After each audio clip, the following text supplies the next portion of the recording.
جی، تو قنوت نازلہ جب مسلمانوں پر کوئی عمومی مصیبت آ جائے اس وقت پڑھ سکتے ہیں. آپ صلی اللہ علیہ وسلم نے ریل، ذکوان، ان قبائل پر آپ نے بد دعا کی ایک مہینہ. ایک تو جب قرائے صحابہ، بہت سارے قرائے صحابہ قتل کر دیے گئے تو اس وقت بھی آپ صلی اللہ علیہ وسلم نے بد دعا کی بعض عرب قبائل کے حق میں. اور اس کے علاوہ بھی جب مسلمانوں کے صدقے کے پاس جن لوگوں کو آپ صلی اللہ علیہ وسلم نے بھیجا تھا ان کو، تو یہ اس اعتبار سے آپ صلی اللہ علیہ وسلم سے قنوت نازلہ ثابت ہے. تو آپ صلی اللہ علیہ وسلم نے قنوت نازلہ پڑھا جو بد دعا کی صحابہ کو، جن لوگوں نے شہید کیا ان کے خلاف آپ صلی اللہ علیہ وسلم نے بد دعا کی. تو قنوت نازلہ پڑھنا یہ نبی کریم صلی اللہ علیہ وسلم کی سنت سے ثابت ہے. لیکن یہی جو وطر میں پڑھی جاتی ہے یہ قنوت آپ فجر میں پڑھے، یہ درست نہیں.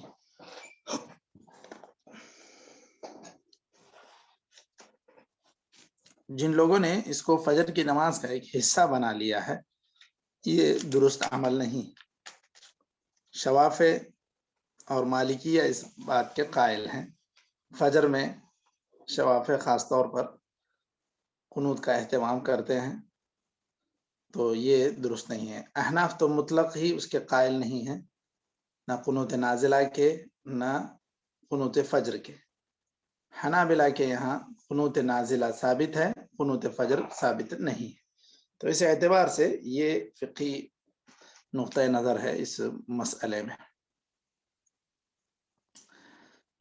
لیکن صحیح بات یہی ہے کہ وطر میں قنوت جو ہے یہ وطر میں پڑھی جانی چاہیے. اور یہ بھی جیسا کہ ذکر ہوا، کیا اس کا یہ حصہ ہے یا محض ایک مسنون عمل ہے مشائخ؟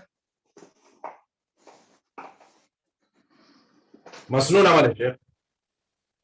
جی، تو اگر کوئی آدمی وطر میں دعائے قنوت نہ پڑھے تو کیا اس کی وطر مکمل ہوگی نہیں ہوگی؟ ہاں جی، ہو جاتی، وطر تو مکمل ہو جاتی. وطر اس کی صحیح ہے، مکمل ہے، کوئی مسئلہ نہیں ہے. بس یہ جو دعا ہے اگر پڑھ لے تو بہتر ہے، نہ پڑھے تو بھی کوئی مسئلہ نہیں ہے. فجر کی جو قنوت ہے یہ درست نہیں ہے. اب اس کے بعد یہاں پر جو مسئلہ ذکر کر رہے ہیں وہ افضل الرواتب سنت الفجر. رواتب اس کے تعلق سے افضلیت ذکر کر رہے ہیں کہ کون سا عمل زیادہ، یعنی نوافل میں کون سے نفل زیادہ افضل ہے. رواتب کی جو تعداد ہے، حضرت ابن عمر رضی اللہ عنہ کی روایت ہے کہ 10 نیچے آ رہی ہے اس کی تفصیل. اور حضرت حفصہ اور حضرت عائشہ رضی اللہ عنہما سے جو روایت ہے وہ 12 کی. اس اعتبار سے دونوں ہی روایتوں میں، ابن عمر، حضرت عائشہ، حضرت حفصہ کی روایتوں میں فجر کے سنتوں کے تعلق سے تو کوئی اختلاف نہیں ہے کہ یہ مؤکد سنتوں میں ہے. بس جو فجر سے کیا کہتے ہیں ظہر سے پہلے والی جو سنتیں ہیں سنن مؤکدہ وہ 4 ہیں یا 2. حضرت ابن عمر کی روایت میں 2 کا تذکرہ ہے جبکہ حضرت عائشہ کی روایت میں 4 کا تذکرہ ہے. تو اس میں صحیح بات یہی ہے کہ جو آدمی یاد رکھے وہ زیادہ قوی ہے یا حجت ہے وہ آدمی، اس کے بالمقابل جس کو وہ بات یاد نہیں رہی، اس کو کہتے ہیں من حفظ حجت علی من لم یحفظ. حضرت ابن عمر سے 10 ہی منقول ہیں، دیگر جو 2 صحابیات امہات المومنین میں ہیں ان سے 12 منقول ہے، تو 12 کی تعداد ہی زیادہ صحیح. افضل الرواتب کا ذکر ہو رہا ہے کہ سنت الفجر یہ افضل الرواتب میں سے ہے. رکعت الفجر خیر من الدنیا وما فیہا. صحیح مسلم اور مسند احمد کی روایت ہے کہ آپ صلی اللہ علیہ وسلم نے کہا فجر کی 2 رکعات یہ دنیا و ما فیہا سے بہتر ہے. اور اسی طرح دوسری روایت ہے لا تدعوا رکعتي الفجر ولو طردتكم الخيل. حضرت ابو ہریرہ کی روایت ہے، یہ سنن نبی داؤد میں ہے اور یہ ضعیف روایت ہے کہ اس کے اندر یہ کہا جا رہا ہے کہ تم لوگ 2 فجر کی 2 رکعت سنت یعنی مت چھوڑو، گرچہ کہ تمہیں خیل مطلب گھوڑے دھتکار رہے ہوں، یعنی مطلب تم کو دشمنوں کا مقابلہ کرنا پڑے، یعنی جنگ کی نوبت رہے، تب بھی ان 2 رکعت نماز یعنی سنت الفجر کو تم مت چھوڑو، یہ بات کہی جا رہی ہے۔ یہ حدیث ضعیف ہے۔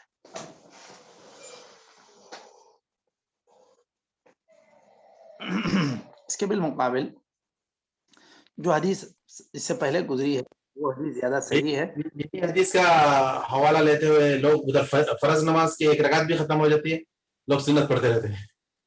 جی جی، یہ تو بالکل سراسر خلاف ورزی ہے حدیث کی، کیونکہ نبی کریم صلی اللہ علیہ وسلم نے فرمایا لا صلاۃ اذا اقیمت الصلاۃ فلا صلاۃ الا المکتوبہ، اگر فرض نماز کے لیے اقامت کہہ دی جائے تو پھر کوئی نماز نہیں ہے سوائے فرض نماز کے۔ تو جو آدمی چاہے مسجد کے کسی کونے میں پڑھ رہا ہو، صفوں کے پیچھے پڑھ رہا ہو، بہر صورت اس کا یہ سنت نماز پڑھنا اقامت کے بعد بالکل غلط ہے، بالکل غلط ہے، یہ نہیں ہونا چاہیے، حدیث کے سراسر خلاف۔ یہ چیز بہت زیادہ اس کی خلاف ورزی ہوتی ہے، اس پر توجہ دلانے کی لوگوں کو ضرورت ہے۔ اب رہی بات کہ اگر کسی کی اس طرح فجر کی 2 رکعتیں چھوٹ جاتی ہیں تو وہ اس کی قضا کب کرے گا مشائخ؟ جی، یا فرض کے بعد یا نہیں تو پھر اشراق کے بعد۔ جی بالکل۔ جی